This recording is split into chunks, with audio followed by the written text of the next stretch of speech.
Good morning madam. Good morning.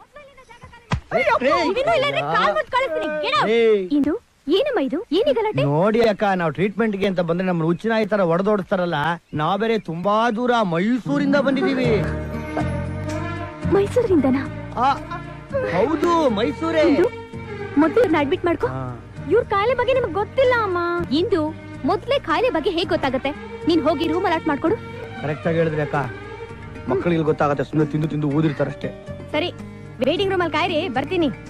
ನಡೀರಿ, ಅಕ್ಕನ ಮಗಳಿರ್ಬೇಕು, ಭಾರಿ ಕೋಪ ಇದ್ದಂಗಿದೆ. ಬಹಳ ದೂರದಿಂದ ಪ್ರಯಾಣ ಮಾಡ್ಕೊಂಡ್ ಬಂದಿದ್ದೀರಾ, ಹೋಗಿ ರೆಸ್ಟ್ ತಗೊಳ್ಳಿ. ಆಯ್ತು ಮಂಡ್ಯ,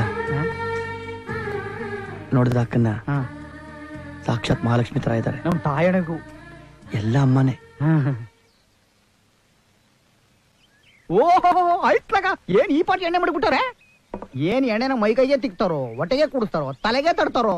ಯಾವನು ಗೊತ್ತಪ್ಪ, ಎಲ್ಲದಕ್ಕೂ ಎಣ್ಣೆ. ಅಯ್ಯೋ, ಅಲ್ಲಿ ಗಂಟೆ ಹೊಡೆದ್ರೆ ಇವಳಿಗೆ ಗೊತ್ತಾಯ್ತು. ಮೇಡಮ್, ಅದು ಗಾಡಿ ತುಂಬಾ ಚೆನ್ನಾಗಿದೆಯಲ್ಲ, ಇದಕ್ಕೆ ನೀವು ಗೂಳ್ಳಿ ತಂದು ಕಟ್ತೀರಾ ಅಥವಾ ರೇಸ್ ಕುದುರೆ ತಂದು ಕಟ್ತೀರಾ ಅಂತ ಡಿಸ್ಕಷನ್ ಮಾಡ್ತಾ ಇದ್ದೀವಿ. ಕತ್ತೆ ಕಟ್ತೀವಿ. ಗಂಡದ ಹೆಣ್ಣದ ಏಸರ್ಗತ್ತೆ ಚೆನ್ನಾಗಿರುತ್ತೆ. ಹಂಗಾರಿದ್ ಕತ್ತೆ ಎಣ್ಣೆ. ಬುದ್ಧಿ ಇಲ್ಲ ನಿನ್ಗೆ? ಇಡೋ ಅದನ್ನ, ಅದ್ ಕಾಸ್ಟ್ಲಿ ಆಯಿಲ್ ಇಡೋ. ಲೇ ಮಂಡ್ಯ, ಬಿಟ್ಬಿಡೋ, ನಮ್ಗೆ ಯಾಕೋ ಡಾಂಕಿ ಸಾಯಿಲು, ಅದ್ ನಮ್ ಮುಟ್ಟಿದ್ರೆ ನಾವ್ ಹಿಂದೆಯಿಂದ ಒದಿಬೇಕಾಗತ್ತೆ. ಅಯ್ಯ, ಕತ್ತೆ ಎಣ್ಣೆ ನಮ್ಗೆ